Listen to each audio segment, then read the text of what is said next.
అధ్యాయం చివరలో 7వ అధ్యాయం చివరలో భగవంతుడు జరామరణముల నుండి మోక్షం పొందటానికి భగవంతుడిని ఆశ్రయించి ప్రయత్నం చేసి అందుకున్నవారు అని.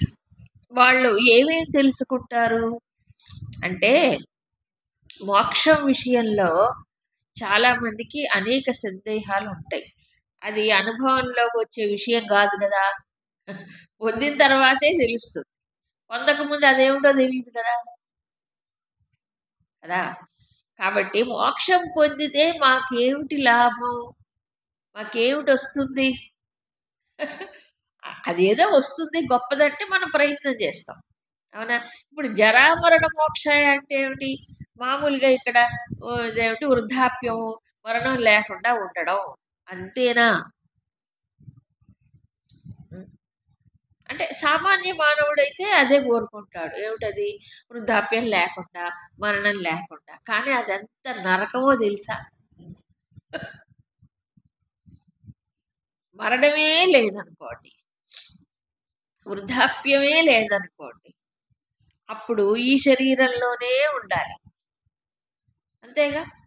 అంటే శరీరంలో జరామరణాలు లేకుండా ఉండడం కాదు ఇక్కడ. అది నిజంగా ఆ మూడు లేనివాడు, ఏమిటి, వృద్ధాప్యము, రోగము, మరణము లేనివాడు దేవతలు, అవునా. దేవతలు ఎవరు? త్రిదశలే ఉంటాయి. త్రిదశలు అంటే 3: బాల్యం, కౌమారం, యవ్వనం మట్టుకు ఉంటాయి.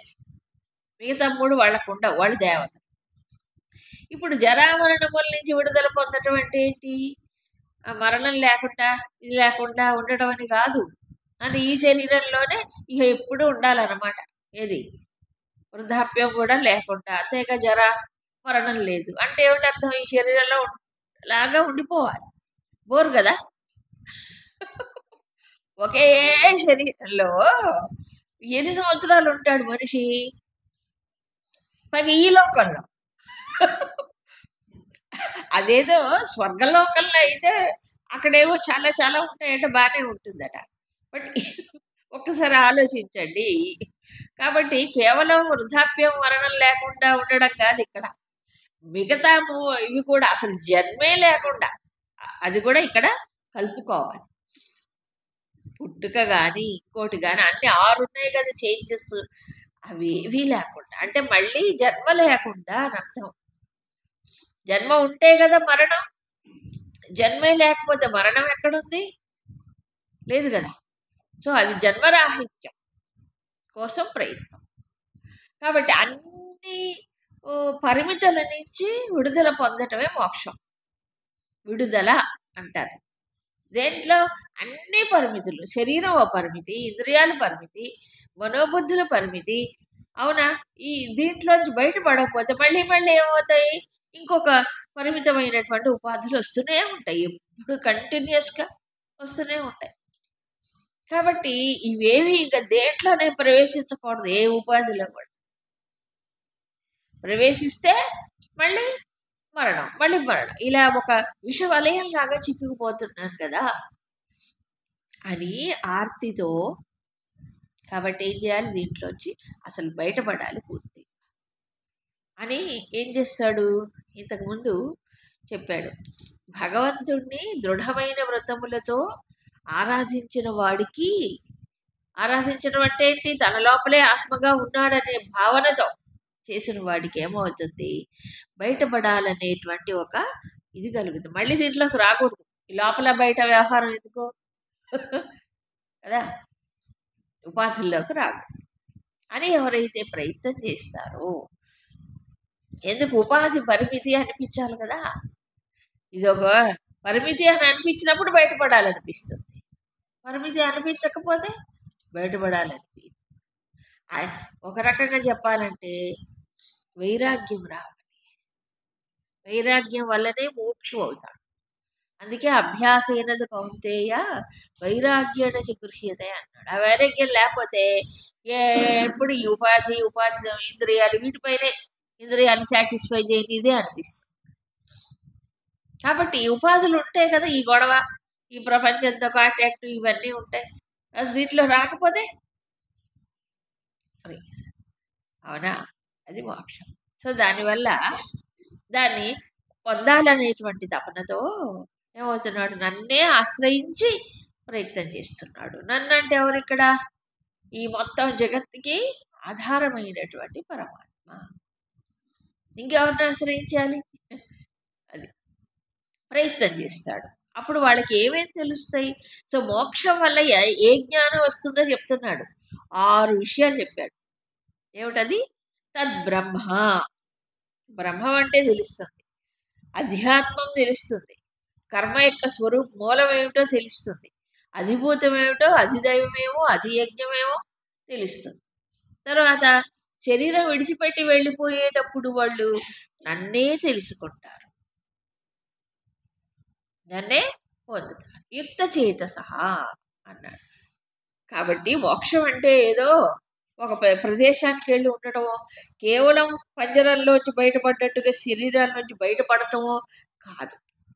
ఒక రకంగా చెప్పాలంటే పరిపూర్ణ స్థితి కలుగుతుంది. సర్వము ఎరిగిన వాడవుతాడు. ఏమేమి తెలుసుకుంటాడు? ఆ బ్రహ్మం ఏమిటో తెలుస్తుంది. సో మోక్షం అంటే ఏంటి? ఇప్పుడు బ్రహ్మతత్వము అనుభవపూర్వకంగా తెలిసినవాడు. అది తెలిస్తే మిగతావన్నీ తెలిసిపోతాయి. అందుకే తర్వాత ఏమన్నాడు? అధ్యాత్మం, ఇవన్నీ పేర్లు చెప్పాడు. ఈ కొత్తగా పదాలు చెప్పేటప్పటికి అప్పుడు అర్జునుడికి సందేహం కలిగింది. సో ఇప్పుడు మోక్షం పొందడం అంటే ఏంటి? పరిపూర్ణత, సర్వమును ఎరిగినటువంటి స్థితి. సృష్టి ఏమిటి, కర్మ ఏమిటి, ఇవన్నీ కూడా తెలుస్తాయి. అధిభూతం, ఇవన్నీ సర్వము ఎరిగినవాడు. అంతే తప్ప ఏదో ఒక విషయాన్ని తెలుసుకోవటం కాదు. కాబట్టి అధ్యాయం మొదట్లో ఏది ప్రామిస్ చేశాడో అన్నీ తెలియబడతాయి ఈ జ్ఞానం వల్ల అన్నాడు కదా, అది ఇక్కడ చెప్పాడు. సో ఆ స్థితి, మోక్ష స్థితి పొందినవాడు, పరమాత్మను తెలుసుకున్న వాడికి ఏమవుతాయి? అన్నీ తెలియబడతాయి. అడిగాడు, సేమ్ అవే పదాలను ఉపయోగించి ప్రశ్న అడిగాడు అర్జునుడు. బ్రహ్మం అంటే ఏమిటి అంటే 2 పదాలతో చెప్పాడు. Short and sweet answer. ఏమిటది? అక్షరం పరమం. అక్షరం పరమం. అక్షరం అంటే మనకు తెలుసు, క్షరము కానిది, నశింపు లేనిది అని అర్థం. మరి పరమం ఎందుకు చెప్పాడు అని అంటే తర్వాత అధ్యాయంలో దీంట్లోనే వస్తుంది. ఓమిత్యేకాక్షరం బ్రహ్మ అంటాడు. అక్కడ ఏకాక్షరం అన్నప్పుడు ఏమైంది? ఒక అక్షరం. అవునా? ఏకాక్షరం అంటే ఏంటి? ఒక అక్షరమైన ఓం బ్రహ్మము అంటాడు. ఆ అక్షరం ఈ అక్షరం ఒకటేనా? కాదు, కాదుగా. ఏకాక్షరం అంటే ఒక సింగిల్ సిలబుల్, సింగిల్ లెటర్ అని కదా. ఒక అక్షరమైన ఓం అన్నాడు. ఆ ఒక అక్షరమైన ఓము ఇక్కడ చెప్పిన అక్షరం ఒకటేనా? కాదు. అది ఆల్ఫబెట్. అక్షరం అంటే అక్కడ తెలుగులో అక్షరాలు అంటాం కదా, అది అక్కడ చెప్పింది. సో ఆ ఏకాక్షరం ఏమైంది? పరబ్రహ్మను సూచిస్తుందే తప్ప అది పరబ్రహ్మం కాదు. అది శబ్దరూపమైన సంకేతం, శబ్దాత్మకమైన సంకేతం. ఓం ఇట్ రిప్రజెంట్స్ పరబ్రహ్మ. ప్రతీకే ఓం అనేది శబ్దరూపమైన ప్రతీక. కాబట్టి ఈ అక్షరం ఆ అక్షరం ఒకటి కాదు, గుర్తుపెట్టుకోండి. సో అప్పుడు అక్షరం అనేటప్పటికీ ఓం ఏముంది? మన నోటితో అంటున్నాక ఓం అనగానే కాసేపట్లో ఓంకారం అయిపోతుంది కదా, అప్పుడు క్షరం అయిపోవాలి అది. అంతే, ఎంతసేపు అంటాము? అవునా? అది క్షరం అయిపోవాలి. కాబట్టి అక్కడ అక్షరం అంటే వర్ణమాలలో ఉండే అక్షరం కాదు ఇక్కడ. మరేంటి? క్షరము కానిది. మరి రెండింటిని వేరు చేసేది ఏదో ఒక పదం ఉండాలి. అందుకు తర్వాత దాంట్లో పరమం అనేది వాడాడు. ఈ ఓం అనేటువంటి అక్షరం పరమం కాదు, మిగతా వాటన్నిటికీ కూడా అది ఆధారమైన అది పరమం కాదు, అన్నిటికంటే సర్వశ్రేష్టమైనటువంటిది కాదు. ఎందుకు? శబ్దము కదా, ఓం అనేది శబ్దం. ఒక శబ్దము పరమమైనది ఎలాగవుతుంది? పరమాత్మకు సంకేతమే అది. అందుకని ఒక చోట దీని క్లారిటీ ఇచ్చాడు ఒక స్వాములు వారు. ఏమిటంటే, అక్షరం అనే పదముతోనే బ్రహ్మముని చెప్పాడు అనుకోండి, అప్పుడు ఏమవుతుంది? ఓంకారం కూడా దాంట్లోకి వచ్చేస్తుంది. ఇంకోటి, ఈ సృష్టి దేని చేత అయితే చెయ్యబడిందో, ఆ మాయాశక్తి చేత ఇదంతా జరిగింది అన్నాడు కదా భగవంతుడు. ఆ మాయాశక్తిని కూడా అక్షరం అంటారు ఒక స్థాయిలో. అందుకే అక్షరం కంటే మించినది అంటాడు పరమం. ఎందుకంటే ఈ సృష్టి అంతా లయం అయిపోయిన తర్వాత ఎక్కడ పోతుంది అది? మళ్ళీ సృష్టి అయిపోయింది, తర్వాత ఎక్కడ పోతుంది? దీన్ని ఎవరు మెయింటైన్ చేస్తున్నారు? అక్కడెక్కడో పోతుందట అవ్యక్తంలో. పోయిన తర్వాత మళ్ళీ పునఃసృష్టి జరుగుతుంది కదా. అవునా? ఎవరి ఆధారంగా ఇదంతా ఉంది? ఎవరి ఆధారంగా? అదే మాయ అంటే. సృష్టి స్థితి లయములన్నీ తనలో నిలుపుకుండేటువంటిది. అది కూడా మహాశక్తే, మహాశక్తి. ఆ శక్తిని తీసుకొని మళ్ళీ ఈయన ఏం చేస్తున్నాడు? తాను ఒక రూపం తీసుకుంటున్నాడు, మళ్ళీ సృష్టిని చేస్తున్నాడు. అవునా కాదా? మరి అది కూడా అక్షరమే. ఎందుకు? ఈ సృష్టి అంతా తనలో పెట్టుకుంది కదా, అది క్షరం అయిపోతే మళ్ళీ సృష్టి ఎలా చేస్తాడు ఆయన? అవునా? కాబట్టి అది కూడా అక్షరమే. ఈ రెండు అక్షరాలు ఉన్నప్పుడు పరబ్రహ్మ ఎవరు? ఇప్పుడు అందుకని ఈ మాయాశక్తి కంటే పరమం శ్రేష్టమైన వాడు. ఈ ఓం అనే అక్షరము కంటే శ్రేష్టమైనటువంటి నశింపు లేని తత్వమే పరబ్రహ్మ.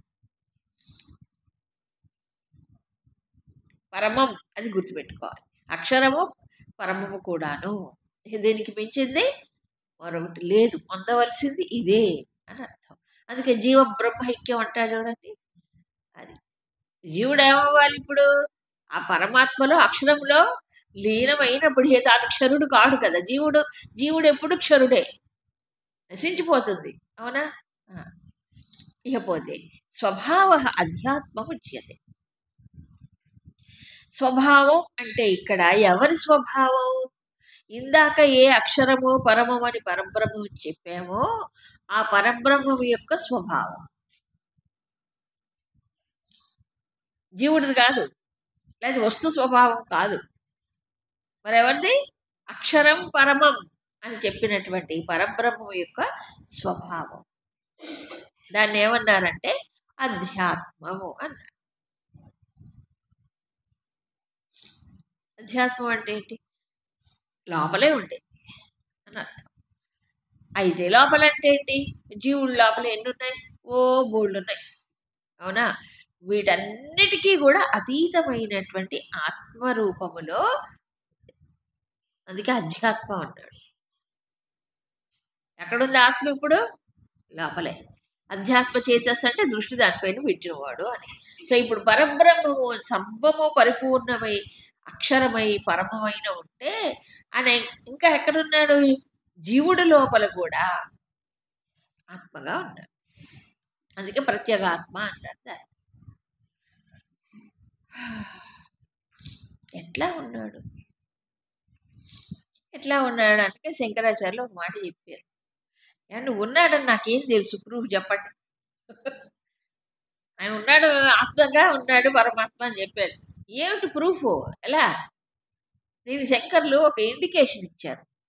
బాల్యాదిష్వపి జాగ్రదాదిషు తదా సర్వాస్వస్థాస్వపి వ్యావృత్తాస్వనువర్తమానమహమితి అంతఃస్ఫురంతం సదా. బాల్యము నుంచి అనేకమైన అవస్థలు అంటే స్థితులు దాటిపోతూ ఉన్నప్పుడు జీవుడు, అవునా, అనేకమైన కర్మలు నిత్యము చేస్తూ ఉంటే అన్ని కర్మలు ఇలా చేస్తూ ఉన్నప్పుడు వర్తమానం లోపలట అహమిది అంతః స్ఫురంతం సదా. అంటే నేను అని లోపల ఆ స్ఫురణ నిత్యము ఉంటుంది జీవుడికి. అహమిది అంతః స్ఫురంతం సదా అని. ఆ అహం అనే స్ఫురణ ఎవరు? పరమాత్మ. సో ప్రతి వాడికి అజ్ఞాని అయినా జ్ఞాని అయినా నేనంటే ఇష్టం. ఎవరు నేను? అహంకారం కాదు, కారం కాదు, అష్టప్రకృతిలో ఒకటి కాదు ఇది. శుద్ధమైనటువంటి అహం స్ఫురణ అంటారు. అహం స్ఫురణ. ఈ అహం స్ఫురణ దేనికి తగులుకోదు. ఇంద్రియాలకు కానీ, మనసుకు కానీ, బుద్ధికి కానీ, శరీరం కానీ దేనికి తగులుకోదు. ఆ లోపల ఉంటుంది. దీన్నే భగవానులు, రమణ భగవాను నువ్వెవరు తెలుసుకో, నేనెవరో తెలుసుకో అంటారు. అనిత్యం ఉంటుంది ఆ స్ఫురణ. అది ఎప్పుడు లేకుండా పోదు. ఎక్కడ ఉంటుంది? హృదయంలోనే ఉంటుంది. ఎప్పుడు? సర్వావస్థలలో ఉంటుంది. జాగ్రత్త, స్వప్న, సుషుప్తుల్లో. ఎవరు నిద్రపోయారు? నేనండి. ఎలా చెప్తున్నావు? ఆ స్ఫురణ లోపల ఉంది. అవునా? నేను నిద్రపోయానని నిద్రపోయేవాడికి తెలియదు, కానీ తర్వాత చెప్తున్నాడు కదా ఆ నేనుంది. ఏ కర్మ చేసినా బాల్యం, ఎవడని పసిపిల్లవాడు కూడా వాడికి మాటలు రావు కానీ చెప్పడానికి ఉంటుంది. కొద్దిగా ఎదిగినా కొద్ది వాడు అంటాడు నేనంటే. అవునా? చెప్తుంటాడు. కాబట్టి ఇది ఎప్పుడూ ఉంటుంది, అనుస్యూతంగా నిత్యము ఉంటుంది ప్రతి జీవుడిలో. ఆ అంతఃస్ఫురణ ఏదైతే ఉందో అది ఏమిటి? స్వభావం. ఇప్పుడు ఉన్నదా లేదా? ప్రూఫ్ చెప్పాడు. అయితే అదే ఆ అంతఃస్ఫురణ ఏదైతే అహంగా ఉన్నదో దాన్నే స్వాత్మానం ప్రకటీకరోతి. అప్పుడు దక్షిణామూర్తి రూపంలో వచ్చి తన స్వరూపం ఇది అని చెప్పి ఆయన ఏం చేస్తున్నాడు? యో భద్రయా ముద్రయా ప్రకటీకరోతి. ఈ ముద్ర చిన్ముద్ర ద్వారా ప్రకటిస్తున్నట్టే. ఏమని అర్థం? పరమాత్మ అయినటువంటి పరబ్రహ్మమైన వాడు సర్వవ్యాపకమై పరమమై ఉన్నటువంటి ఆ పరబ్రహ్మ ఎక్కడున్నాడు ఇప్పుడు?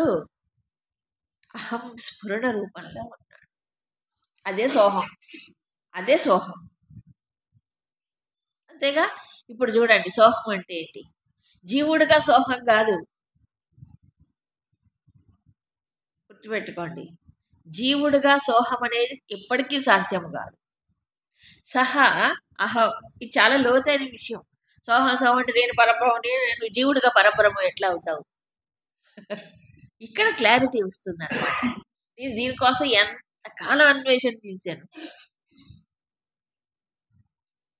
సహ అహం అనేది ఎలా సత్యం అవుతుంది? నేను పరబ్రహ్మకుడు అవుతానా నేను జీవుడిగా ఉన్నప్పుడు? కాదు కదా. మరి ఎలాగో సహం అనేది ఎలా సిద్ధిస్తుంది అంటే ఆ పరబ్రహ్మ ఎలాగున్నాడు? ఆయన స్వభావమే ఇక్కడ అధ్యాత్మం అన్నాడు. స్వభావం అంటే ఏంటి ఇక్కడ? ఏంటి? అహం స్ఫురణ రూపంలో ఉన్నాడు. అది జీవుడికి సహజమేనా కాదా? సహజమేనా అహం అనేది? ఎప్పుడైనా మర్చిపోతాడా? ఎప్పుడూ మర్చిపోడు. సర్వకాల సర్వావస్థల్లో ఉంటుంది అహం అనేది. అవునా? ఇప్పుడు సోహం అంటే ఏంటి? ఆ పరబ్రహ్మమే ఇక్కడ హృదయాంతరాలలో అహం స్ఫురణ రూపంలో ఉన్నాడు. ఇది ఒకటేగా మరి. ఆయన స్వభావమే ఇక్కడ ఈ రూపంలో ఉందిగా. అంతేగాని జీవుడుగా అహంకారముతో కూడి ఉన్నప్పుడు ఆయనతో సమానం ఎలాగవుతాడు చెప్పండి? ఇప్పుడు ఉపాధిలో కూరుకుపోయి కాలేడు కదా. కాబట్టి ఈ ముద్ర పెట్టాడు. ఈ ముద్ర అంటే ఏంటి? నీవు జీవుడివి కాదు, ఉపాధుల్లో కూరుకున్న ఇంత చిన్న జీవుడివి కాదు, మరెవరు? ఈ రెండు ఒకటే నిజానికి. ఏ రెండు? ఆ పరబ్రహ్మమే ఇక్కడ అహం స్ఫురణ రూపంలో ఉంది. ఇది స్వభావం, నిజమైన స్వభావం, యథార్థమైనటువంటి స్వభావం. ఎవరికి? సర్వులకు కూడా. అందుకే ప్రతివాడు తెలుసో తెలియకో ఏమనుకుంటాడు, ఏమని కోరుకుంటాడు? నేను ఉండాలి, అహం నేను ఉండాలి. ఎవరినైనా నీకు చచ్చిపోవాలని ఉందా అంటే ఎవడైనా ఒప్పుకుంటాడా? ఎప్పుడో విపరీతమైన వ్యాధి వచ్చినప్పుడు ఆ బాధ తట్టుకోలేక చచ్చిపోవాలనుకోడు, లేకపోతే అనుకోడు. ఆరోగ్యం బాగా ఉండాలని అనుకుంటాడు. అవునా అవునా కదా? నేను ఉండాలనుకుంటాడు. ఎలా ఉండాలి నువ్వు? ఆ పొద్దులాగా రాయిలాగా బండలాగా పడి ఉండాలా? అది కాదు. మరి ఎలా ఉండాలి? చైతన్యవంతమై. ఆ చైతన్యం ఉన్నప్పుడు ఏమవుతుంది? అన్నిటినీ తెలుసుకోగలుగుతాం. ఎవరికి ఇష్టం లేదు. ఎందుకంటే ఒకవేళ అదే ఇష్టమైతే గాఢ నిద్రపోయి 24 గంటలు నిద్రపోయి ఉండొచ్చుగా, ఏ కోపం ముంచుగా ఎందుకు లేస్తారు? ఏదో ప్రపంచంలో తెలుసుకోవాలి. తెలుసుకోవాలని ఒక అర్జ్ టు నో సంథింగ్, ఏదో తెలుసుకోవాలని అర్జ్ అది ఎక్కడి నుంచి వస్తుంది? లోపల చిత్తు యథార్థ స్వరూపమే ఉంది కాబట్టి. అందుకే సత్తే చిత్తు. అవునా? తర్వాత ఎలా ఉండాలని ఉంది? నీకు ఏడుస్తూ కూర్చోవాలని ఉందా? అబ్బే, మరి ఆనందంగా ఉండాలని నాకుందండి. ఆ ఆనందంగా ఉండాలి. తర్వాత ఈ రెండు వేరు కాదు. ఈ ఆనందము అనుభవిస్తున్నప్పుడు నీకు తెలియాలా వద్దా? అదేంటండి? తెలుసుకుంటే కదా ఆనంద అనుభవం, తెలియకపోతే ఆనందం ఎక్కడి నుంచి వచ్చింది? ఇప్పుడు నేను నిద్రపోతున్నానండి, మెడలో ఎవరో మాల వేసారు, నాకేం సంతోషం లేదు కదా? వెలుకోగా ఉన్నప్పుడు మాల వేసారు అనుకోండి, అంటే అది తెలిసింది కాబట్టి కాబట్టి ఎరుక ఉండాలి. అక్కడ చిత్తు ఉంటేనే అది అనుభవంలోకి వచ్చి సంతోషం కలిగిస్తుంది. కాబట్టి ఏం కోరుకుంటాడు? తెలియకుండానే ప్రతి జీవుడు సత్తు అంటే నేను ఉండాలి, ఎప్పుడూ ఉండాలి. ఇది సహజమైనటువంటి కోరిక. ఎందుకు వస్తుంది అది? అంటే అసలు స్వరూపం అదే కాబట్టి. అసలు స్వరూపం సచ్చిత్ ఆనందమే కాబట్టి అది ఇంకో రకంగా వ్యక్తం అవుతుంది. అజ్ఞానంలో ఉన్న జీవుడికి ఈ శరీరంతో ఉండాలనుకుంటాడు, తెలియక. ఏదేదో ప్రపంచ విషయాలు తెలుసుకోవాలనుకుంటాడు, విషయాల్లో సుఖం ఉందనుకొని వెంటపడుతుంటాడు, ఆనందం ఉందని కదా, అది అజ్ఞానం. అవునా కాదా? కాబట్టి ఎందుకు అలా కోరుకుంటున్నాడు మనిషి అంటే ఇది స్వభావమై ఉన్నది కాబట్టి. కాబట్టి వేదాంతం ఏం చెప్తుంది? నీ అసలు స్వభావం అదే, అసలు స్వరూపం అదే. ఆ పరబ్రహ్మమే ఈ దీంట్లో కూర్చొని అహం స్ఫురణ రూపంలో సచ్చిదానంద రూపంలో ఉన్నాడు. అదే సోహం. ఇంకో సోహానికి అర్థం లేదు. అవునా? చాలా కాలం నాకు ఈ విషయం గోచరం కాలేదు. ఇప్పుడు గురువుల దయ వల్ల ఇది అనేది స్పష్టంగా తెలిసి శంకరులు చెప్పిన దాన్ని బట్టి ప్రమాణం. అహం స్ఫురణ రూపంలో ఉన్నాడు. రమణ భగవాన్లు ఇదే చెప్పారు. అంత స్ఫురణలో అహం కదా, అదే అసలు. దాన్నే తెలుసుకోమంటాడు ఆయన. ఇది కనుక తెలిస్తే ఈ ఈ చిన్న అహంకారం ఉందే, గొడవలు పెట్టే అహంకారం, అది మాయమైపోతుంది. ఇంకా మాట్లాడితే అహం అనే దాన్ని అన్వేషణ చేస్తున్నప్పుడు ఈ చిన్న అహంకారం పడిపోతుంది. ఈ అన్వేషణ చేస్తే అది పడిపో. ఆయన చెప్పింది అదే, భగవాను చెప్పిన అన్వేషణ మార్గం అదే. కాబట్టి ఇది స్వభావం. ఇది బ్రహ్మమే ఈ రూపంలో ఉన్నాడు కాబట్టి జీవుడి యొక్క యథార్థ స్వభావం అదే. ఇది అధ్యాత్మం, ఇదే అధ్యాత్మం. తరువాత భూతభావోద్భవకర విసర్గ కర్మ సంజ్ఞిత. ఇక్కడ కర్మ అనే దానికి ఒక కొత్త నిర్వచనం చెప్పాడు. మామూలుగా మనుషులు చేసే కర్మ కర్మ కాదంట. మానవుడు చేసే కర్మకి కర్మ అనేటువంటి పేరు పెట్టట్లేదు. కానీ కర్మ అనే మనకు వాడుకలో ఉంది, కానీ దానికి ఒక అడ్జెక్టివ్ ఉంటుంది. కామ్య కర్మని, నీత కర్మని, నిషిద్ధ కర్మని కదా, రకరకాలు ఉంటాయి. అసలు కర్మ ఏంటి? ఇదే. ఏం కర్మ? భూతభావోద్భవకర. ప్రాణులు ఉన్నారు కదా, ఆ, ఈ ప్రాణుల యొక్క ఉనికి, ప్రాణులను పుట్టించడం, ఉద్భవం అంటే పుట్టించడం, ప్రాణులను పుట్టించేటువంటి ఒక కర్మ అది ఏదైతే ఉందో అది విసర్గ అన్నాడు. ఎందుకంటే విసర్గ అనే ఎందుకు అన్నాడు? సృష్టించడం అనేది అందరూ జీవుళ్ళు అందరూ చేస్తారుగా, చేయట్లా? ఏ, ప్రతి మనిషిలో, ప్రతి జీవుడిలో, మనిషి కాదు ప్రతి జీవుడిలో ఇంకో ప్రాణిని పుట్టించే శక్తి ఉందా లేదా? మరి లేకపోతే ఇంత జనాభా ఎలా పెరుగుతుంది? ఉంది కదా, అది విసర్గ అనలే, ఇది ఇండివిజువల్. ఇక్కడేం చెప్పాడు? సమష్టి. ఇక్కడ చెప్పింది సమిష్టి. సో మొత్తం ప్రాణులందరినీ పుట్టించేటువంటి ఒక కర్మ ఏదైతే ఉందో దాన్ని విసర్గ, అది కర్మ. అంటే అక్కడి నుంచి కర్మ అనేది మొదలైంది. ఎక్కడి నుంచి? ప్రాణులను పుట్టించడం. అవునా? అందుకని ప్రాణులు పుడుతూనే వాళ్ళకి కర్మ చేసేటువంటి ఓ శక్తి లోపల ఉంది, పుడుతూనే. అందుకని చూడు, పుట్టిన పిల్లవాడు ఏం చేస్తాడు? కాళ్ళు చేతులు ఎగరేస్తాడు, ఏడుస్తాడు, నవ్వు అన్నీ చేస్తాడు కదా. ఇది ఎక్కడి నుంచి వచ్చింది? వాడికి సహజంగా ప్రతి జీవుడికి. మీరు దూడలను చూడండి, పుట్టగానే, ఆవు దూడ కానీ ఇది ఏమవుతాయి?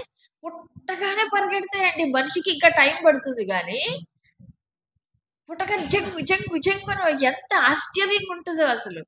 అప్పుడే తల్లి గర్భం నుంచి బయటకు తొడవకుండా తర్వాత క్లీన్ చేస్తారు, వాళ్ళు పరిగెడుతుంది. ఎక్కడి నుంచి వస్తుంది ఆ శక్తి చెప్పండి? ఇది సహజంగా లోపల. సో ఎక్కడి నుంచి మొదలైంది కర్మ? ఆయన నుంచి మొదలైంది. అవునా?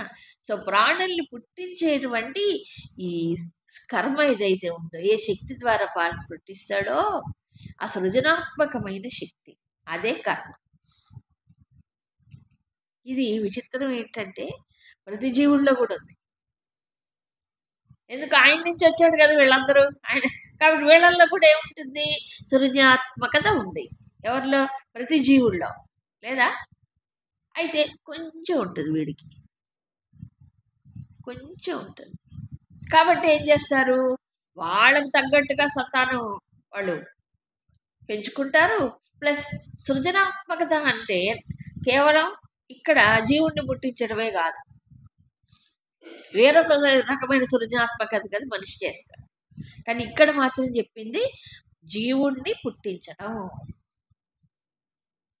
నిజానికి ఇది ఒక యజ్ఞం అండి. ఉపనిషత్ స్టాండర్డ్స్లో చూసినప్పుడు ఇది యజ్ఞం. ఆ దృష్టిలోంచి చూస్తే ఇదంత పవిత్రమైన కర్మే. కానీ మానవుడు దీన్ని కామ్యమైన కర్మగా చూస్తాడు. ఉపనిషత్తులో, ముండకోపనిషత్తులోను దాంట్లో చాలా పంచయజ్ఞం అంటాడు. పంచయజ్ఞాల వల్ల ఒక జీవుడు పుడుతున్నాడు. ఊరికి కామం వల్లే పుట్టట్లే, ఒక పవిత్రమైనటువంటి కర్మగా చెప్పాడు. యజ్ఞ కర్మ కింద చూపించాడు. సంతానం పొందటం కూడా పవిత్రమైన కర్మే. పశువుల్లాగా కంటే ఇది మనుషులు ఎందుకు జ్ఞానం ఉండాలి. అదొక బాధ్యతాయుతమైన పని. ఏది? సంతానాన్ని పుట్టించటం కూడా ఒక బాధ్యతే. ఇంకా నేను చెప్పకూడదేమో కానీ ఇప్పుడు అది కూడా మర్చిపోతున్నారు. ఇప్పుడు అది కూడా మాకు వద్దు. ఏంటి? మాకు సంతానమే వద్దు తయారైనారు ఇప్పుడు. ఎందుకు? వాళ్ళ ఆటంకం, మా స్వేచ్ఛకి ఆటంకం. వాళ్ళ పెంచాలి, పెద్ద చేయాలి, ఎందుకు సాకాయ నొప్పి. ఇప్పుడు అది కూడా మొదలై. విచిత్రం ఏంటంటే సంతానం వద్దు కానీ మళ్ళీ అది జరిగేవో అవన్నీ జరగాల్సిందే, అది మాత్రం కావాలి. చాలా తప్పు. ఇది విరుద్ధం, సృష్టికి విరుద్ధం. అందుకు పూర్వం ఏం చేశారంటే, అంటే సమయం వచ్చింది కాబట్టి చెప్తున్నాను, సందర్భం వచ్చింది కాబట్టి. పూర్వం ఏం చేసేవాళ్ళంటే కేవలము సంతానము పొందటానికే కామమును ఉపయోగించేవాడు, అంతకు తప్ప ఇంకోటి కాదు. అలాంటి వాడే ధర్మపుత్రుడు అంటారు. ఎందుకు? ధర్మం ఏంటి? తాను ఈ సృష్టిని కొనసాగించే బాధ్యత కూడా తీసుకోవాలి. ఎందుకంటే బ్రహ్మ చేశాడుగా నన్ను సృష్టి. కాబట్టి నా వంతు నేను కూడా జీవుడు ఏం చేయాలి? ఇంకో ప్రాణిని పుట్టించి ఈ ఇది దీనికి దోహదం చెయ్యాలి. ప్లస్ వంశాన్ని నిలబెట్టాలి. ఇదొక బాధ్యత ఉంది కదా! అందుకు సంతానం. సంతానం పొందటానికే నువ్వు దాన్ని ఉపయోగించుకో. తప్ప ఇంకో దానికి కాదు. అప్పుడు విచ్చలవిడివైనటువంటి ఈ స్వేచ్ఛా విహారాలు ఎందుకుంటాయి? ఉండదు. చూసారా? అంత పవిత్రమైనటువంటి సంస్కృతి మంది. కామసంతానం కాదు, మొదటివాడు ధర్మపుత్రుడే. అలాంటి వాడు ధర్మాన్ని నిలబెడతాడు, వంశాన్ని నిలబెడతాడు, ప్రయోజనకరంగా ఉంటాడు. మిగతా వాళ్ళు ఇప్పుడు చూడండి ఎలాంటి వాళ్ళు పుడుతున్నారో. అంతా ఎలాంటి వాళ్ళు పుడుతున్నారు? మెంటల్లీ రిటార్డెడ్, ఫిజికల్లీ ఇది హ్యాండిక్యాప్డ్, ఎప్పుడు ఎంతమందో ఇప్పుడు చెప్పలేము. ఎంతమందో అలాంటి వాళ్ళు. మార్బిడిటీ, ఎందుకు అలా వస్తున్నారు? ఎక్కడో ఏదో లోపం. ఈ కలిలోనే ఎక్కువ ఉన్నాయి. కారణం ఏంటి? వీడు ఆ ఇచ్ఛాశక్తిని దుర్వినియోగం చేసుకుంటున్నాడు. అందుకు కారణం. సరే, ఎక్కడ ఒక చోట మనకి ప్రశ్నోపనిషత్తులో ఒక చోట వస్తుంది. ఉపనిషత్తుల్లో మానవ జీవితం ఎలా ఉండాలో కూడా చెప్పాడండి. ఉపనిషత్తు పరబ్రహ్మం గురించే కాదు ఇక్కడ. అంటే ఏమంటాడు? సమిథునం ఉత్పాదయతే. ఆ ప్రజాపతి ఏం చేశాడు? మిథునం రెండింటిని సృష్టించాడు. ప్రాణము, రయి. ఈ రెండింటి ద్వారా ఈ మొత్తం ప్రపంచం అనేకముగా సృష్టింపబడుతుంది అని రెండింటినే సృష్టించాడు. అలా ఎవరైతే ప్రజాపతిలాగా ఇద్దరు సంతానముతోనే ఆపివేసేసి వాళ్ళు సంయమవంతులుగా జీవిస్తారో శేష జీవితాన్ని, దాన్ని ప్రజాపతి వ్రతం అని చెప్పాడు. ఆ ప్రజాపతి వ్రతాన్ని ఆచరించిన వాడు బ్రహ్మలోకానికి పోతాడు అన్నాడు. పూర్వం ఋషులు సంతానం కనలేదా? మరి వాళ్ళందరూ ఇరుక్కుపోయారా? వాళ్ళ వల్ల ఋషే పుట్టాడు. లోకానికి ఎంత ప్రయోజనం కలిగింది? ఋషిపుత్రుడు ఋషి అవడానికి కారణం ఏంటి? ఈ సంయమనమే, ఇంకోటి కాదు. అందుకని వాళ్ళు ఒక ఋషికి ఒక ఋషే పుడతాడు. అవునా కాదా? పరాశరుడు, శక్తి, తర్వాత వ్యాసుడు, శుకుడు, ఇలా పరంపర వచ్చేసి అది ఒక బాధ్యతగా తీసుకొని లోకానికి క్షేమకరంగా ఉండాలని చెప్పి ఒక సంతానాన్ని వాళ్ళు పొందుతారు. ఇది ధర్మ సంతానం అన్నాడు. ఈవెన్ రెండో వాడైనా కామ సంతానం కింద లెక్క అంటారు. కాబట్టి ఆటోమేటిక్గా ఫ్యామిలీ ప్లానింగ్ ఏం లేవు అప్పట్లో. ఒకనొక టైంలో ఈ అడ్డంగా ఇష్టం వచ్చేటి సంతానం కాబట్టి ఈ కుక్కల్లాగా పిల్ల లేదు. ఈ జంతువు సంతతి అంత సంయమనంతో ఉండేవాళ్ళు ఒకప్పుడు. అవునా? వాళ్లే ఋషులు. అందుకని ఋషులు సంసారులు కాదు, గృహస్థులు. మిగతా వాళ్ళు సంసారులు. సరే, ఇప్పుడు ఏంటి? భూతభావోద్భవకర అంటే ప్రాణుల్ని పుట్టించడం అనేటువంటిది ఒక పవిత్ర కర్మ. అవునా? అది విసర్గ, అదే కర్మట, అదే కర్మ. మిగతావన్నీ దాని తర్వాతే. సో దీన్ని బట్టి చూస్తే సంతానమును పొందటం అనేటువంటి జీవుడికి కూడా ఏమిటది? ఒక పవిత్ర కర్మ కింద, ఒక మంచి సృజనాత్మకమైనటువంటి కర్మ కిందే చెప్పాడు. అంతేగా, లేకపోతే భగవద్గీతలో ఎందుకు డిస్కస్ చేస్తాడు? సో బ్రహ్మదేవుడి నుంచి మొదలైంది, హిరణ్యగర్భుడి నుంచి. అధిభూతం క్షరోభావ. ఇదంతా క్షరం అంటే ఏంటి? నశించిపోయేది ఏమిటట? అధిభూతం. నశించిపోవడం అంటే ఇదిగో ఈ చుట్టూ కనిపించేవన్నీ నశించిపోయేవి. అంటే ఏంటి? ఈ శరీరం కూడా ఇది దృశ్యమేగా. యదృశ్యం తన్నస్యం తజ్జడం. నశించిపోయేదంతా కూడా అధిభూతమే. దాని గురించి ప్రత్యేకంగా చెప్పక్కర్లే, మన కళ్ళ ముందు అన్నీ పోతూ ఉన్నాయి. తర్వాత పురుషశ్చ అధిదైవతం. పురుష ఎవరండి? పురుషుడు. ఇక్కడ ఏమన్నారంటే పురుషయనాత్ ఇది పురుష. శంకర్లు చెప్పినటువంటి పురుషయనాత్ పురుష. ఇంకోటి పూర్ణం అనేన సర్వం ఇది, అంటే అంతటా పరిపూర్ణమై ఉన్నది ఈయన చేత, అందుకన్నది పురుష అన్నాడు. ఏం చేస్తున్నాడు ఆయన? ఈ పురములో ఉండి, ఏ పురం? దేహం అనే పురములో ఉన్నాడు. ఆ తర్వాత నిండుగా ఉన్నాడు. ఉండి సర్వప్రాణీకరణానామ అనుగ్రాహక. అది ఈ ప్రాణుల్లో ఉండేటువంటి ఉన్నాయి కదా మొత్తం ఇంద్రియములు, మనసు, బుద్ధి, వీటన్నిటినీ ఎప్పుడు అనుగ్రహింపజేస్తుంటాడు. వాటికి చేతనత్వాన్ని ఇచ్చి కదా, చైతన్యాన్ని ఇచ్చి అవి వాటిని నింపుతూ ఉంటాడు. కాబట్టి పురములో ఉండేవాడు అని మా అర్థం. ఎక్కడ? సమస్త ప్రాణులలో ఉన్నాడు.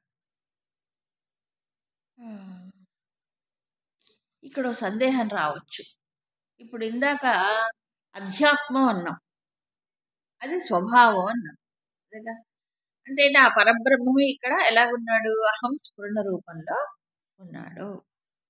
స్వభావం అది జీవుడి యొక్క స్వభావం. ఉండి ఏం చేస్తాడు? ఏం చేస్తాడా? ఈ సెటప్ ఉంది కదా, ఈ దేవతలందరి లోపల దైవీ శక్తులు ఉన్నాయి కదా, వాటిని ఏం చేస్తాడు? చలింపజేస్తాడు, పనిచేసేటట్టు అనుగ్రహం. అయితే ఇక్కడ శంకర్లు ఏం చెప్పారంటే, ఇక్కడ అధిదైవం అన్నప్పుడు ఆదిత్యాంతర్గత హిరణ్య గర్భ అని చెప్పాడు.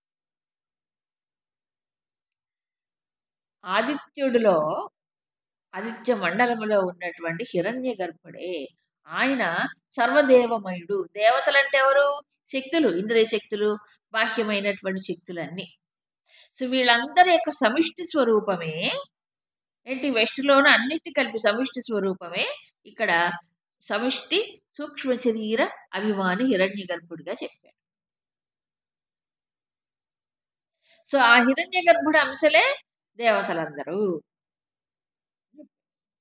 ఎక్కడున్నాడు? ఆదిత్యాంతర్గత. అందుకే కొన్ని ఉపనిషత్తుల్లో సూర్యుణ్ణి సమిష్టి అహంగా చెప్తారు. అది కూడా చైతన్యమే, చైతన్యం లేకపోతే ఏది జరగదు కదా. కాబట్టి ఇంతమంది సృష్టింపబడ్డారంటే ఆయన హిరణ్య గర్భుడిలో వీళ్ళందరూ దేవతలందరూ ఇమిడి ఉన్నారు, భాగమై ఉన్నారు. కాబట్టి ఇక్కడ అధిదైవం అన్నప్పుడు ఎవరు? హిరణ్య గర్భుడు అని చెప్పారు.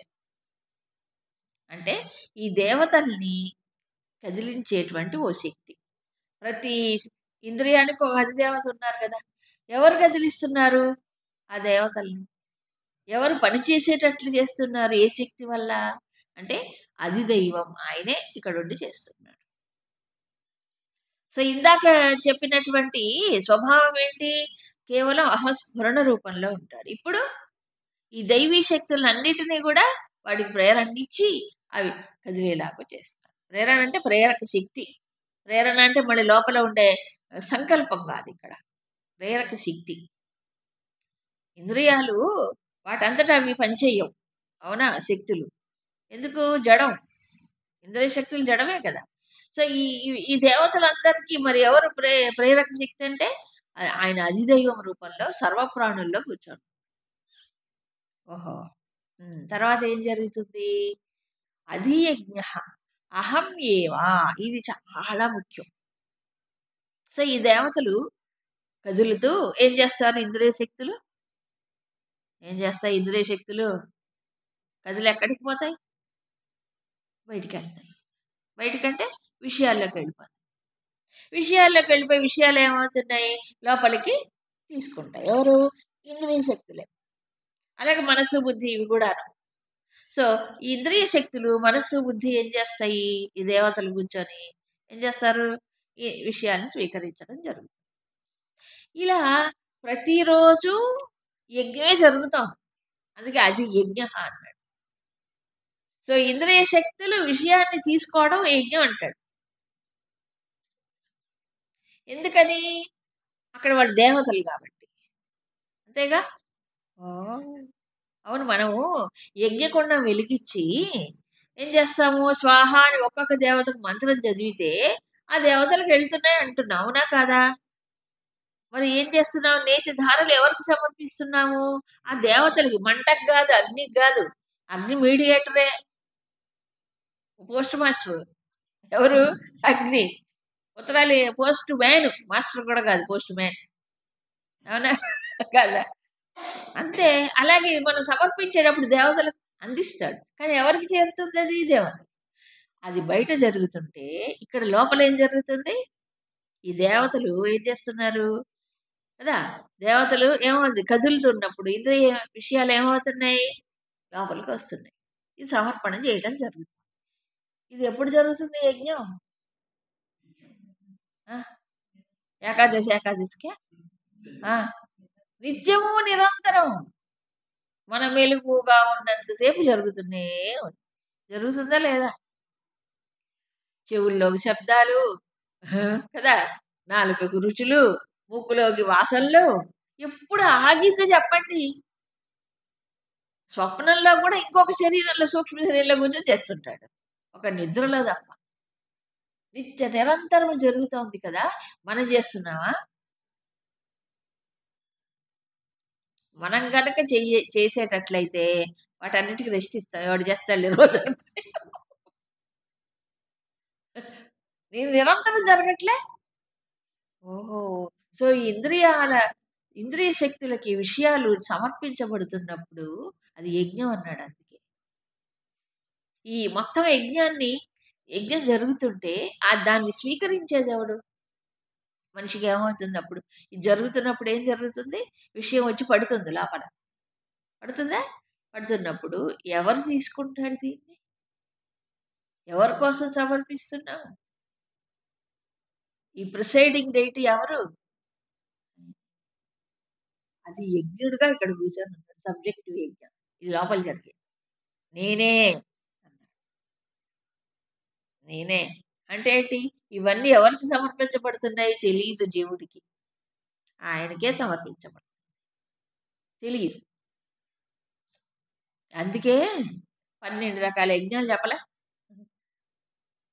కానీ సమర్పించబడేది ఆయనకే అయినప్పుడు, అప్పుడు ఏమవుతుంది తెలుసా? మనకి శివమానస పూజ అని శంకరాచార్యులు ఒకటి రాశారు. అందులో ఒక విషయం చెప్పారు. గుర్తుందా?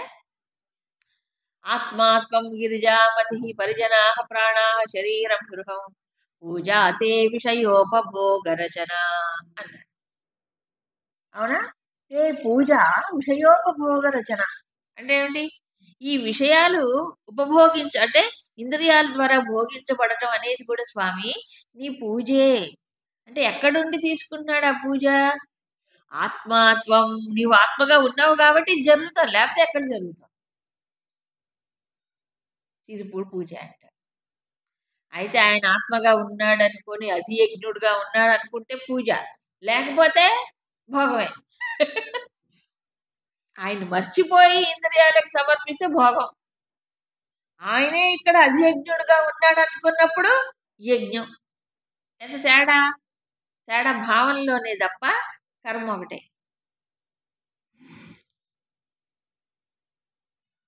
కదా! మొత్తము బుర్రకంతా వాషింగే ఇదంతా. అవునా? వాషింగ్ మొత్తం. సో, అధియజ్ఞుడుగా ఆయనే ఉన్నాడు. అధ్యాత్మముగా తానే ఉన్నాడు. అవునా? తర్వాత ఈ భూతములు పుట్టించేటువంటి శక్తి కర్మ ఏదైతే అది హిరణ్య గర్భుడుగా ఉన్నాడు. ఆయనే హిరణ్య గర్భుడుగా వ్యక్తమవుతాడు అంతే వేదాంతంలోకి వెళ్తే. అవునా? ఆ! తర్వాత ఇప్పుడు ఇంక మిగిలిందేముంది? అధిభూతం. అధిభూతం ఎవరు మరిప్పుడు? నశించిపోయేవి. ఆయన అక్షరుడు కదా! నశించిపోయేవి ఎవరు మరి? అపరా ప్రకృతి. 7వ అధ్యాయానికి వెళ్ళండి. ఏం చెప్పాడు? అష్టప్రకృతి ఏదైతే ఉందో అదేమిటి? నశించిపోయేదా కాదా? అష్టప్రకృతి ఎవరిది? ఆయనదే అపరా ప్రకృతి. ఆయన ప్రకృతి అపరాపర 2 ఉన్నాయి కదా! మరి సో, అపరాపర 2 తానైనప్పుడు, ఇప్పుడు అధిభూతం కూడా తానే. ఓహో! ఇగ ఆయనది కానిదేముంది? అదే మరి. అవునా? ఇన్ని రకాలుగా చెప్పి, ఇక తరువాత చివరి పాయింట్ అడిగాడు అర్జునుడు. ఏమని?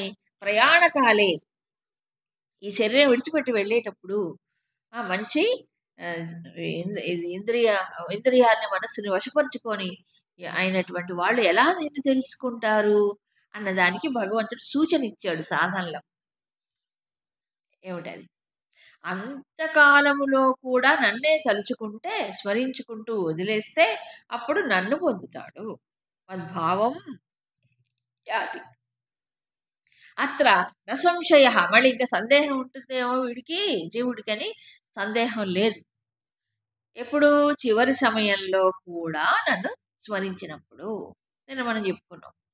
అంటే కేవలం చివరి సమయంలోనే అని చెప్పలే. అది కూడా అన్నాడు. అవునా? అంతకాలే చ మామేవ చ చెప్పాడు. అంతకాలం ఏవ అని చెప్పలే. గుర్తుపెట్టుకోండి. పదములో ఒక్క అక్షరంలో భావనలో తేడా ఉంటుంది. అంతకాలములోనే నన్ను తలుచుకుంటే అని చెప్పాడా? మరి అంతకాలములో కూడా నన్ను తలుచుకుంటే నన్ను పొందుతాడు. ఈ చాలా ప్రత్యేకత ఏమిటి? కూడా అంటే ఇంతకు ముందు, ఇప్పుడు గూడా. ఇంతకు ముందంతా స్మరించుకుంటేనే అంతకాలములో ఆ స్మరణ వస్తుంది.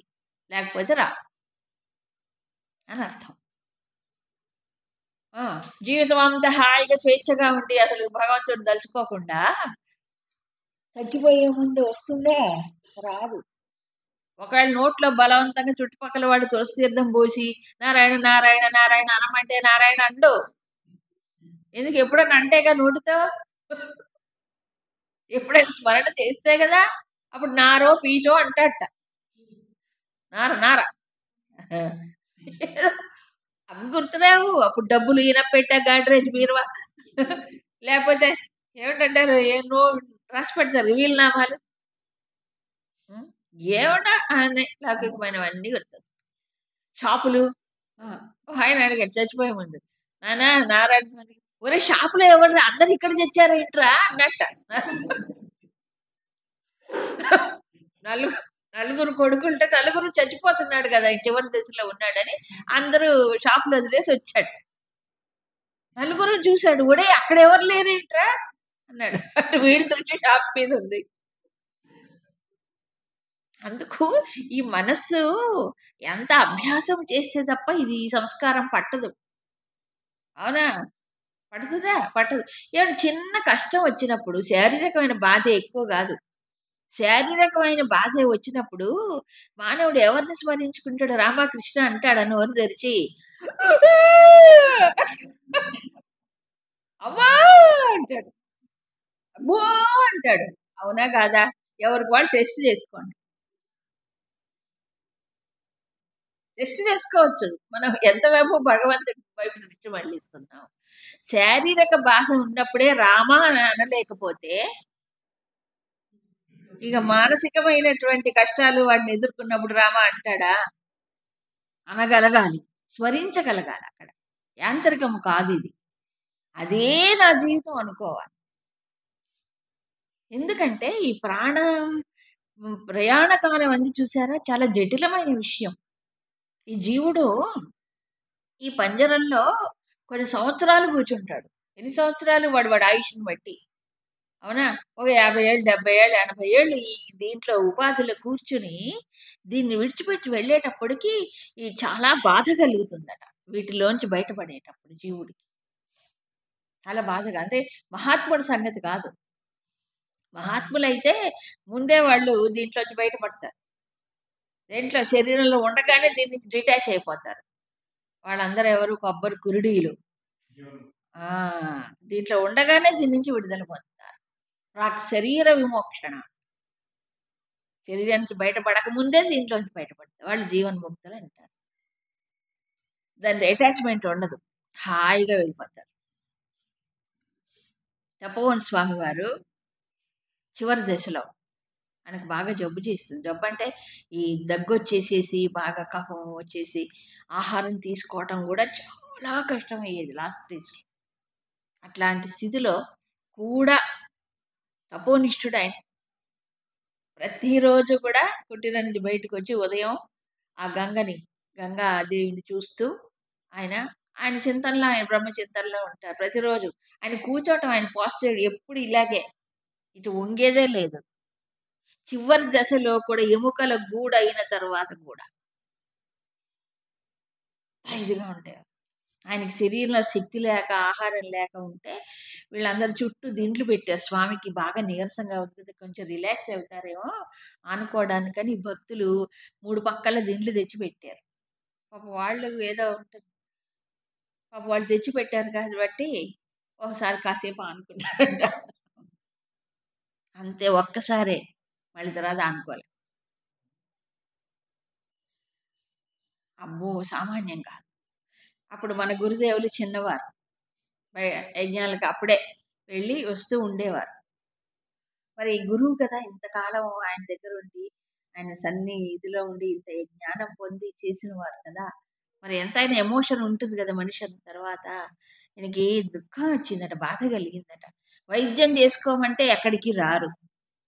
ఎక్కడ? అక్కడ ఏం అక్కర్లేదంటాడు. ఎప్పుడైనా పోవాల్సిందే ఉపాధి. ఇంక ఇంతకాలం ఉంది. ఆ! ఎంతకాలం? 68 ఏళ్ళు ఉంది ఇంకా.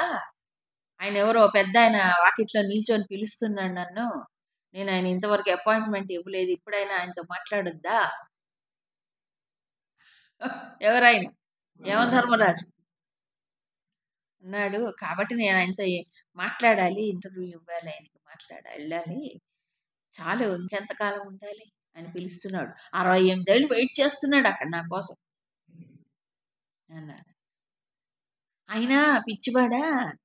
ఇప్పుడు ఇక్కడంటే సరే వైద్యం లేదు చచ్చిపోతాననుకుంటున్నారు మీరు.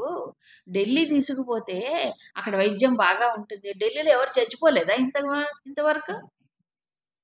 అన్ని వైద్య సౌకర్యాలున్నా మరి ఎందుకు చచ్చిపోతున్నారు ఢిల్లీలో మనుషులు? ఆ! ఎందుకు చచ్చిపోతున్నారు?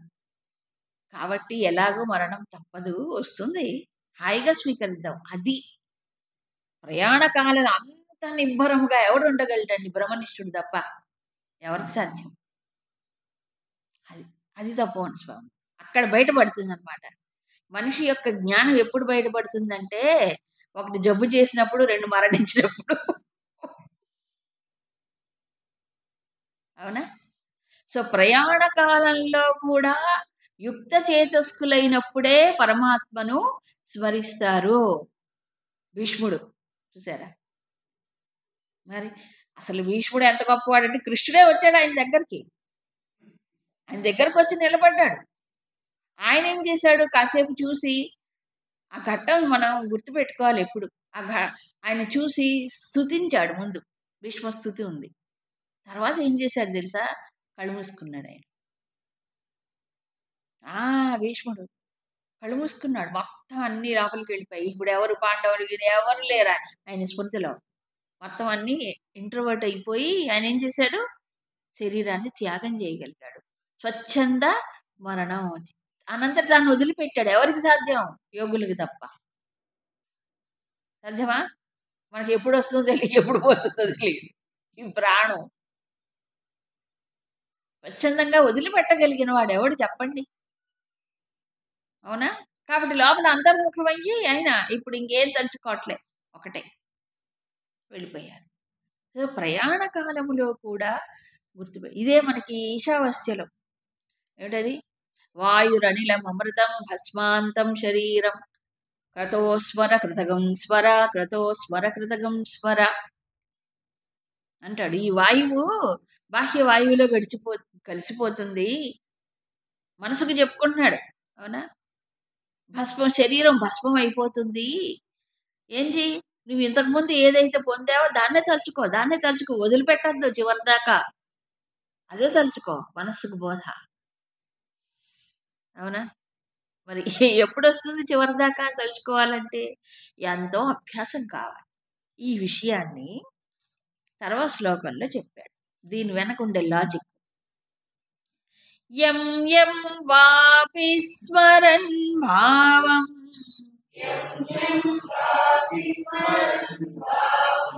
త్యజత్యంతే కళేవరం తం తమేవైతి కౌంతేయ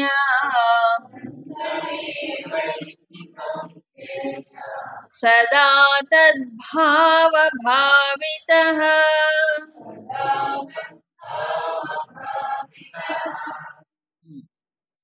ఇప్పుడు ప్రయాణ కాలంలో నన్ను తలుచుకుంటే నన్ను పొందుతానని భగవంతుడు చెప్పాడు కదా అనేటప్పటికి చాలా మందికి ఒక సందేహం.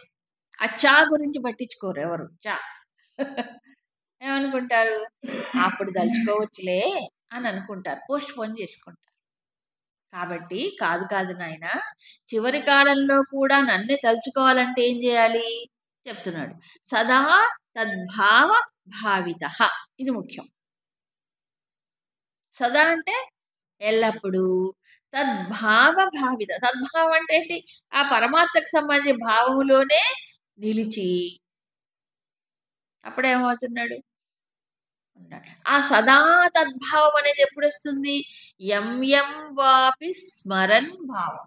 యం యం దేన్నైతే స్మరించుకుంటూ ఉంటాడో, ఏ భావంలో అయితే ఉంటాడో అప్పుడు ఏమవుతుంది, ఈ నిరంతరము చేసుకునే స్మరణ వల్ల ఏమవుతున్నాడు, కళేవరం అంతే త్యజతి అంటే ఏమవుతుంది, తర్వాత శరీరాన్ని వదిలిపెడతాడు. అప్పుడు ఏమవుతున్నాడు, దేన్ని ఇంతకాలము తలుచుకుంటూ ఉన్నాడో అది చివరి సమయంలో కూడా స్మరణ రూపంలో ఉండి దాన్నే పొందుతాడు. ఇది జనరలైజేషన్ ఆఫ్ ద స్టేట్మెంట్.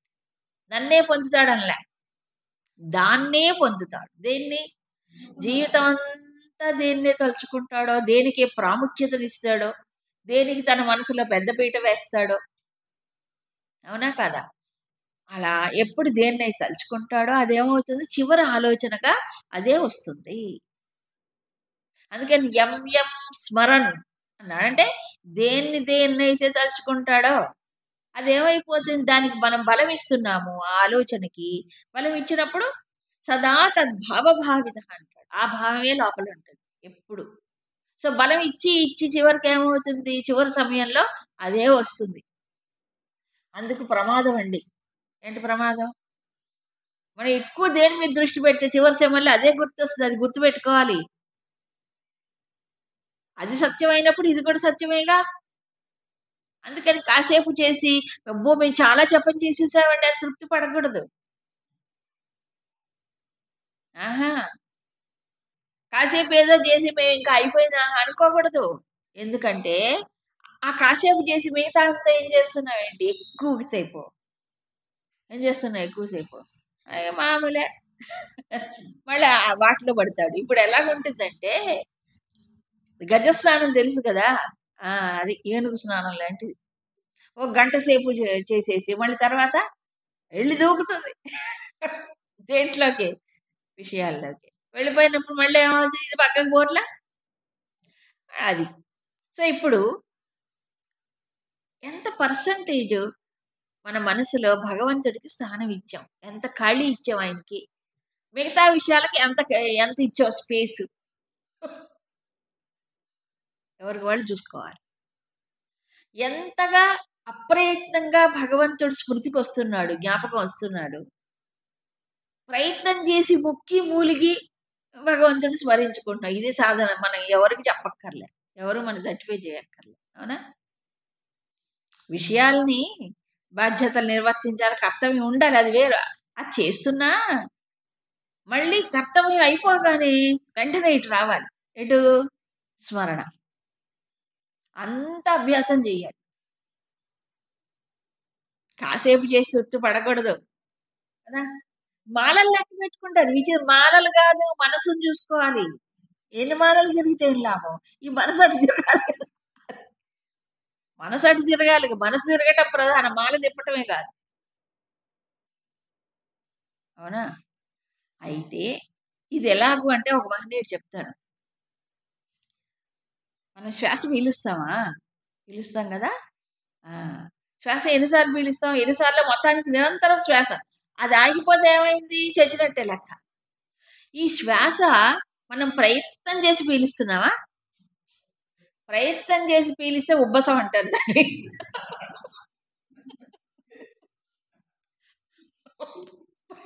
అది సహజంగా జరగాలి. అప్రయత్నంగా జరగాలి శ్వాస. అలాగే స్మరణ గూడా జరగాలి. ఇది జరిగితే ఎక్కడికి పోతుందది? అందుకు రేమన్న ప్రతి శ్వాస పుకారయహో. అంటే ఓ మనసా ప్రతి శ్వాసలో రామ రామ అని పిలు. కృష్ణ కృష్ణ అని ప్రతి శ్వాసలో పిలవమంటాడు. శ్వాసతో అనుసంధానం చేయమంటాడు. నువ్వు వెళ్ళేటప్పుడు కూడా అదే పిలుస్తుంది మనస్సు. అవునా కాదా? ఎందుకు శ్వాసతో అనుసంధానం చేశాడు అంటే, శ్వాస అప్రయత్నంగా జరుగుతుంది కదా! దానికి అనుసంధానం చేసినప్పుడు అది లోపల జరుగుతుంది. నువ్వు బాహ్యంగా చూసి ఆగేటప్పటికి మళ్ళీ అది జరుగుతుంది లోపల. అంతగా అభ్యాసం చేయాలి. కాసేపు అట్టా లెక్క పెట్టేసేసుకొని అబ్బా! టైం అయిపోయింది. అప్పటిదాకా కష్టంగా కూర్చుంది పాపం అది. అట్లా కాదు. సహజంగా, అప్రయత్నంగా. అందుకే శ్వాసలో, శ్వాసతో అంటే ప్రతి శ్వాసలో స్మరించు. పుస్తకం రాశారు మన గురుదేవుల గురించి. At every breath a teaching. ఒక పుస్తకం రాశారు. పేరు చాలా పెట్టారు ఎవరో. At every breath a teaching. అంటే ఏంటి? ఆయన ప్రతి శ్వాసలో ఓ బోధే. అంటే ఏంటి? ప్రతి జీవుడికి ఎక్కడ ఏది అవసరమైనా ఆయన వెంటనే ఆయన లోపల నుంచి వస్తుంది. సమిష్టి కదా ఆయన. ఉపాధి సమిష్టి కాబట్టి. వస్తుంది. కాబట్టి శ్వాసలో అంటే ఏంటి? అది సహజంగా అప్రయత్నంగా స్మరించుకోవడం అలవాటు అయిపోతే అప్పుడేమవుతుంది? శరీరం వదిలిపెట్టి చివరి శ్వాస కదా! అప్పుడు అదొస్తుంది. ఎందుకు? సదా తద్భావ భావితః. ఇది లాజిక్. అర్థమైందా లాజిక్? Quiet logical statement. ఇప్పుడు ఏం చేయాలిప్పుడు? ఇది దీని వెనక ఉండే లాజిక్. అప్పుడు ఏం చెయ్యాలి అర్జున? ఇప్పుడు భగవంతుడు సందేశం ఇస్తున్నాడు.